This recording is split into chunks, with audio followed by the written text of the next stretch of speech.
So, mga bebe loves ko, guess what? May balita tayo. May balita ako sa inyo. Grabe ang nangyari, guys. Bigla to ha. Biglaan siya. Bigla ang desisyon. Like 3 weeks ago, nag-decide ako na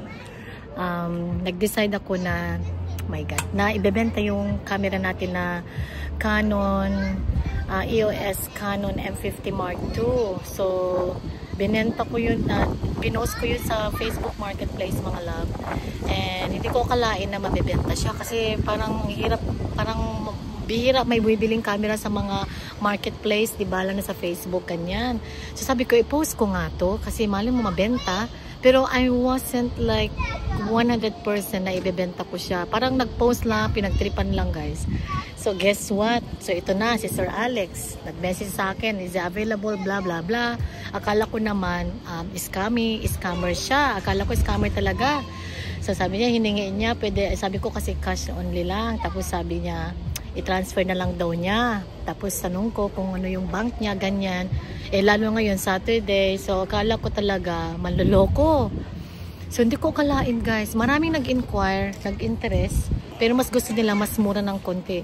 Pero to be honest, nabenta natin siya ng 800 Australian dollars.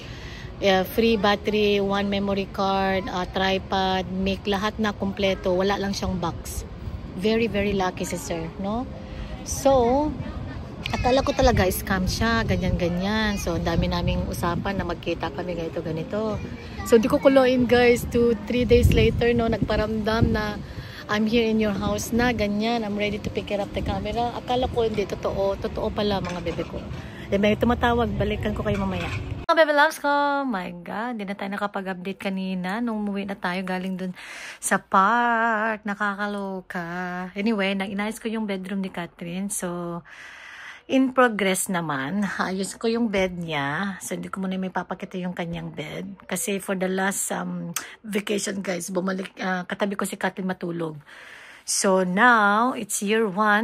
Balik na siya sa kanyang kwarto. But I like this setup. And we got this chest drawer sa marketplace. Bumili ako ng vase sa, I think this one is from Kmart. And also yung yan.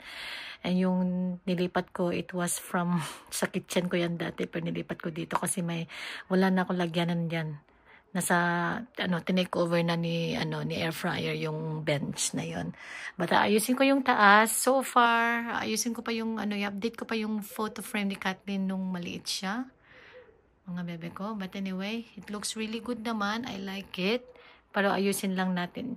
Ayusin lang natin siya, mga bebe ko. Kayo na-update kanina, nakakaloka, mga bebe ko. Oh my God, my God, my God.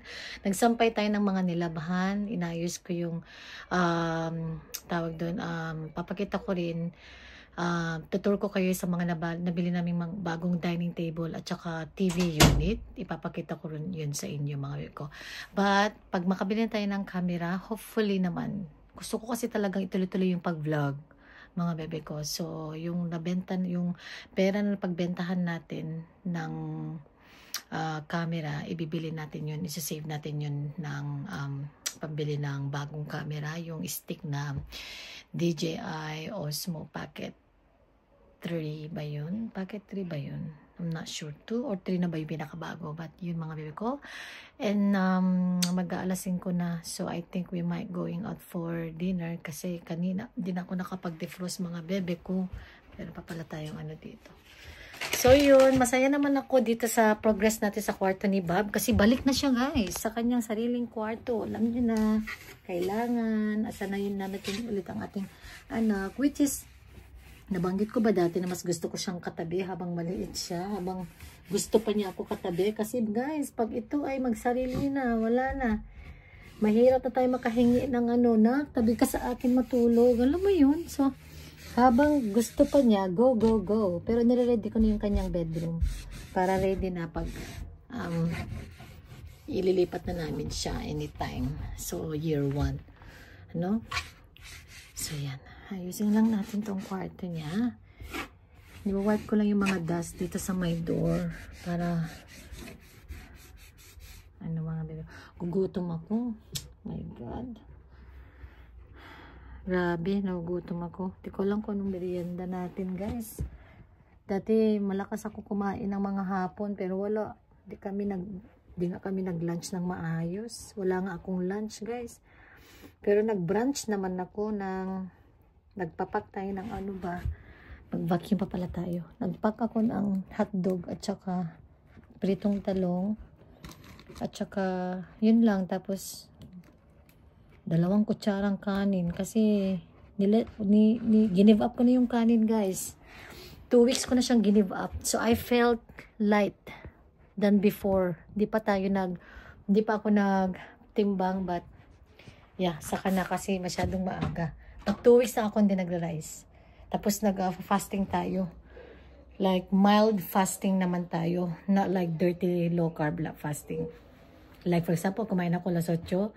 Hindi ako kain ng the next morning until the latest 1 o'clock pag nasa work. Pero pag day off ko guys, kakain ako ng konting kanin. Day off ko kasi twice a week, no? Pero lately nag-work na naman tayo ng 6 days a week. Pag day off ko, doon ako bumabawi para hindi mabigla yung katawan natin kasi mahirap na, guys. Baka tayo magka-komplikasyon eh. Wala na tayong gallbladder, no? Kasi gallbladder natin wala na. So kailangan ng katawan natin ng konting kanin. Kailangan ng kanin. Sabi nga ni Doc Alvin, huwag i-give up ang mga carbs, ang mga kanin kasi magka-komplikasyon yung katawan mo. Bawasan lang daw. Kasi papayat ka pa rin naman pagbawasan, no? But, yan mga bebe ko. Pansin ko naman sa katawan ko, parang naglighten tayo. Kasi na-maintain ko naman siya nung nag-low carb tayo. Nadagdagan lang ng konti, pero na-maintain ko, hindi na bumalik yung katawan ko nung after ko mga anak. Kasi grabe, 80 ako nun, guys, mga 84. No, 80. Basta nasa 80 ako nung napapanganak natin kay Bob. Ngayon, nung nadagdagan na tayo, nung bumaba tayo, naging 54 ako, 53 sa Macau, yung payat ko, tapos tinagbo ko sa hospital. Tapos, nung bumalik na kami dito, dagdagan ako ng ganyan. Hello, mga bebe loves. Dito kami ngayon sa city. So, may cinema, outdoor cinema dyan. Nakikita nyo. Ito kami sa may Darling Harbour. Yan. Nagmuni-muni lang kami dito, guys, sa Darling Harbour. Naggala-gala. And we're planning to have a dinner dito somewhere. Hindi ko na alam, guys, kung anong gustong kainin. Gusto ko saan talagang kainin yung mga Pilipino. Sana na wala kasi Philippine restaurant somewhere dito malapit. Wala. So hopefully naman, meron sa may bandang Chatsworth, Blacktown, tapos Burwood, yun lang.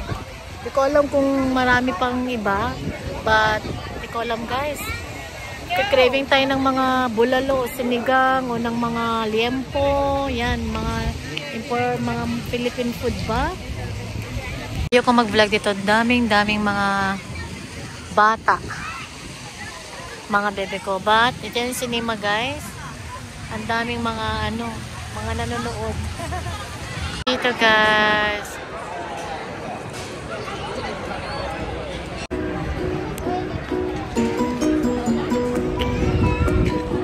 Kain and Kathleen is carbonara. So nice. This is our view. Ang sarap ng guys, yung Hakatamon ramen. So in-order ko yung signature ramen nila, the best, my god. So nabusog tayo, guys. Super busog. Si Kathleen nandun. So si Daris ka, di ko alam kung anong gusto niyang dinner. Si Kathleen ay carbonara. Sarap din ang carbonara dito. Sa may food hall and bar. Tapos may ibang restaurant yung nasa loob niyan. And yung chef nang gumawa ng pasta, ang sarap. The best. So the best dun. Ay, ito she is.